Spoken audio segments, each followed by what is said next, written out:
Hello दोस्तों, आज की इस वीडियो में हम बात करने वाले थिंक एंड ग्रो रिच के बारे में, जो कि बुक लिखित है नेपोलियन हिल के द्वारा। और इस बुक में कुछ ऐसा ही हवा में नहीं लिखा है। 500 प्लस जो रिचेस्ट पर्सन थे उस समय में, उनके इंटरव्यू के द्वारा फिर कुछ कॉमन बातें निकली, उनसे होके लिखा है। और इसके फर्स्ट चैप्टर में हमें एक फर्स्ट बात मिलती है हमें डिज़ायर के बारे में। देखो, एक बंदा था जिसका नाम था बर्न्स। पूरा नाम बर्न्स था उसका नाम। उसको एडिसन जी के साथ काम करना था, पर उसके सामने दो सबसे बड़ी चुनौती थी। पहली, ना ही एडिसन जी उसको जानते थे और ना ही वो दोनों पहले कभी मिले थे। और दूसरी, एडिसन जी के ऑफिस तक जाने के लिए उसके पास पैसे नहीं थे, जो ट्रेन का अपना भाड़ा आता है टिकट का, तो वो सब।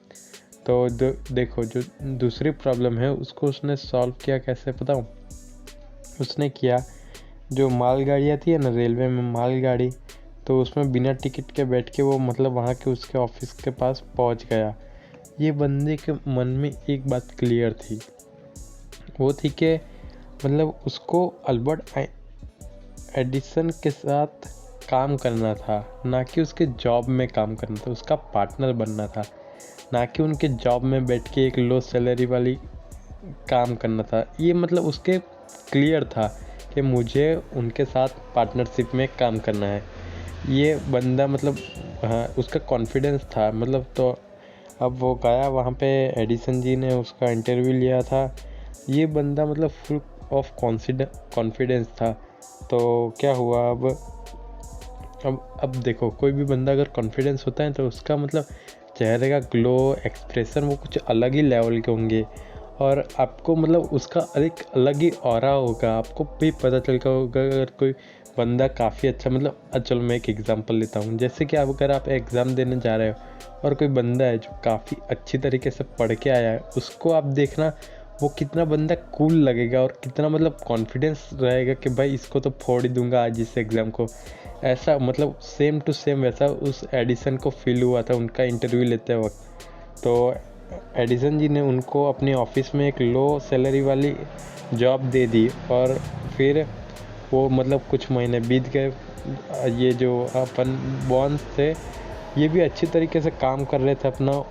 एडिसन जी के लिए ये काम इतना इम्पोर्टेंट नहीं था, पर ये जो बॉन्स थे वो उनके लिए काफ़ी ज़्यादा काम की था। तो अब क्या हुआ, तब जो एडिसन जी थे उन्होंने एक इन्वेंशन किया, एक प्रोडक्ट बनाया जिसका नाम था एडिसन डिक्टोनिक मशीन।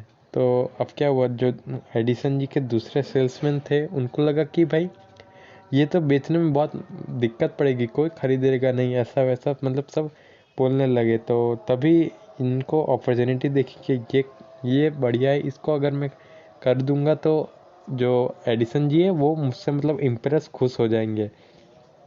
तो इन्होंने कहा कि भाई मैं इसको बेचूंगा, अब मैं इसको बेचने वाला हूँ। तो क्या हुआ, अब एडिसन जी तो उसको बोल दिया हाँ भाई बेचो, कोई बात नहीं।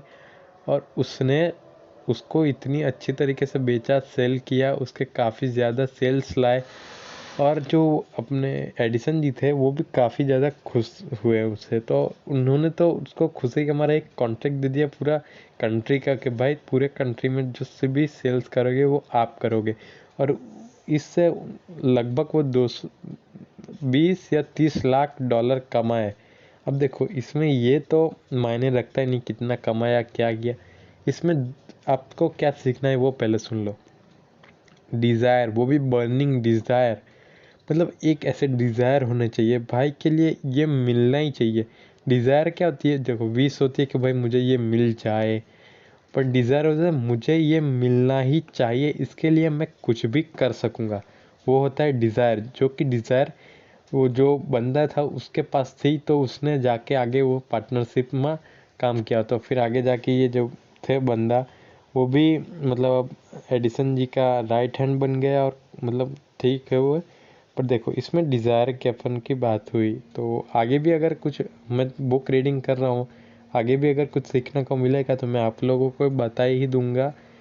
इस चैनल को सब्सक्राइब कर दे। अगर वीडियो पसंद आए तो लाइक कर देंगे। आपका वैल्यूबल टाइम देने के लिए थैंक यू।